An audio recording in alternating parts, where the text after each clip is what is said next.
Di setiap skuad besar, kemenangan tak hanya ditentukan oleh strategi, tapi oleh satu hal yang lebih dalam, karakter.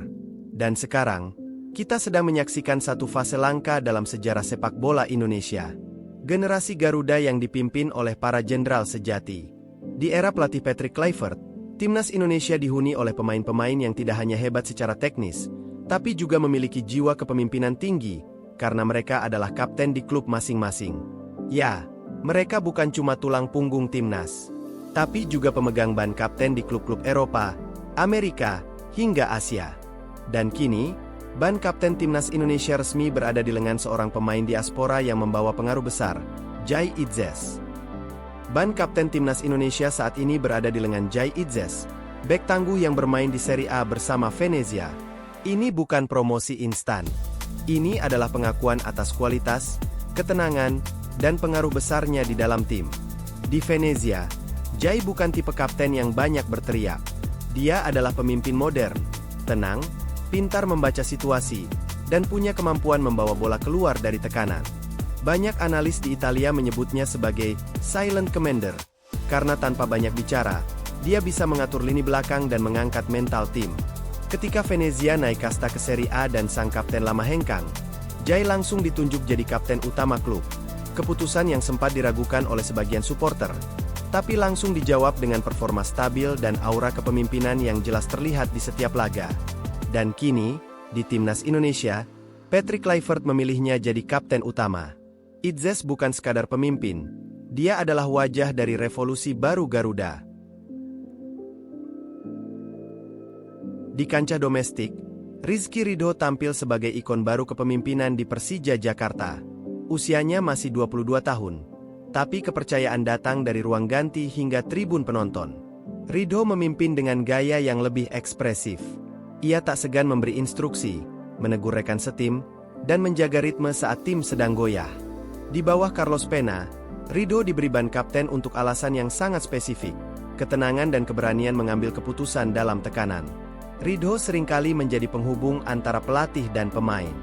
Dia berdiri paling depan saat tim menang, dan paling bertanggung jawab saat tim kalah.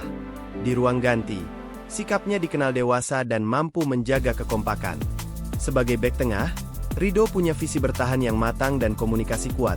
Dua hal yang membuatnya cocok sebagai pemimpin, baik di klub maupun saat mengenakan seragam merah putih. Martin Paes, kapten FC Dallas, MLS.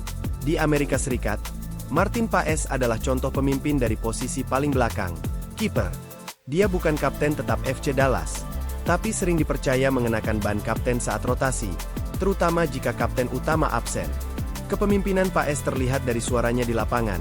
Dia sangat vokal, terus mengarahkan pemain bertahan, dan punya kemampuan membaca permainan luar biasa. Pelatih Dallas bahkan menyebutnya sebagai the brain of the defense. Gaya kepemimpinan Paes lebih strategis. Dia tahu kapan harus memotivasi tim secara emosional, dan kapan harus mengendalikan ritme lewat instruksi taktis. Itulah mengapa meski tak selalu mengenakan ban kapten secara resmi, dia tetap dianggap sebagai natural leader di skuad FC Dallas. Kevin Dix, pemain serba bisa yang jadi wakil kapten FC Copenhagen, klub terbesar di negaranya. Meski tak selalu jadi kapten utama, Dix kerap memimpin tim saat laga penting, termasuk di kompetisi Liga Champions. Kepemimpinan Dix sangat unik. Dia jarang tampil dominan secara verbal, tapi sikap profesional dan pengalaman internasionalnya membuat semua pemain menghormatinya. Dix adalah pemimpin lewat contoh. Saat dia turun ke lapangan, seluruh tim langsung termotivasi. Dia juga jadi penghubung penting antara pemain muda dan pemain senior. Ketika tim mengalami penurunan performa, Dix adalah pemain yang berdiri di depan media, memberi pernyataan tegas namun tenang. Itulah tipe pemimpin sejati, mengayomi, bukan hanya memerintah. Maes Hilgers, kapten FC Twente. Maes Hilgers adalah kisah loyalitas dan perkembangan yang berbuah kepercayaan penuh.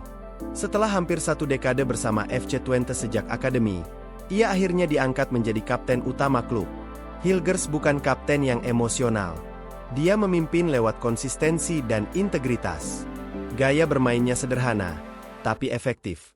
Intersepsi akurat, distribusi bola rapi, dan positioning yang jarang salah. Ia seperti metronom di pertahanan, menjaga stabilitas dan ritme tim sepanjang 90 menit. Saat mantan Kapten Hengkang, pelatih Twente tak ragu menunjuk Hilgers. Karena dalam setiap latihan, setiap pertandingan, Hilgers menunjukkan bahwa kepemimpinan adalah soal kepercayaan dan contoh nyata. Ban kapten itu bukan hadiah, tapi hasil dari proses panjang. Dan kini, Maes Hilgers menjadi simbol ketenangan di skuad timnas Indonesia. Nama Justin Hubner mungkin belum familiar sebagai pemain senior, tapi di Akademi Wolverhampton, dia adalah kapten utama tim U21. Sejak 2022, dia memimpin tim muda Wolves di Premier League 2, menghadapi tim-tim besar seperti Arsenal dan Manchester City U21. Hubner punya gaya kepemimpinan khas pemain muda Eropa, tegas, agresif, dan punya rasa percaya diri tinggi. Dia sering jadi pemompa semangat saat tim tertinggal, dan sosok yang merangkul rekan setim saat frustrasi. Bahkan di usia muda, Hubner sudah menunjukkan kedewasaan dalam menghadapi tekanan. Kini, dia sedang bersiap untuk menembus tim utama, dengan mental pemimpin yang sudah ditempa sejak belasan tahun.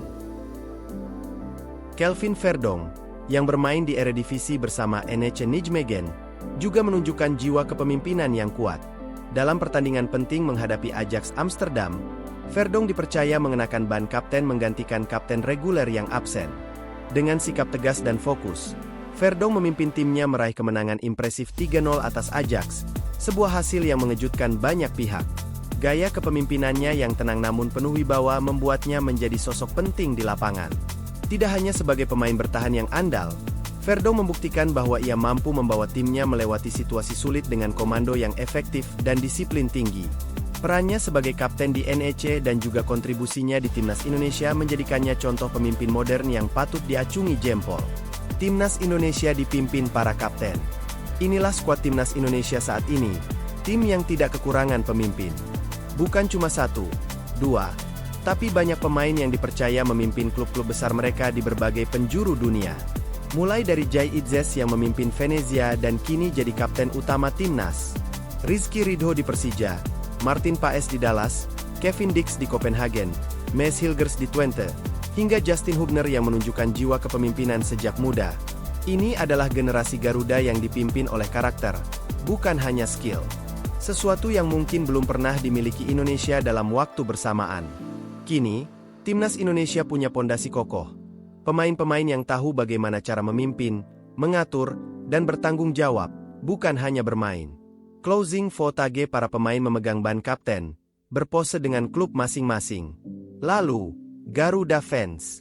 Dari semua nama tadi, siapa menurut kalian yang paling pantas menjadi kapten masa depan timnas secara permanen? Apakah Jai Itzes sudah tepat sebagai pilihan utama?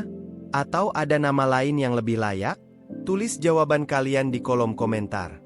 Jangan lupa like, share, dan subscribe untuk terus dukung konten sepak bola Indonesia yang berkualitas. Sampai jumpa di video selanjutnya. Dan ingat, Garuda tak hanya terbang tinggi karena sayapnya kuat, tapi karena dipimpin oleh mereka yang paling layak berdiri di garis depan.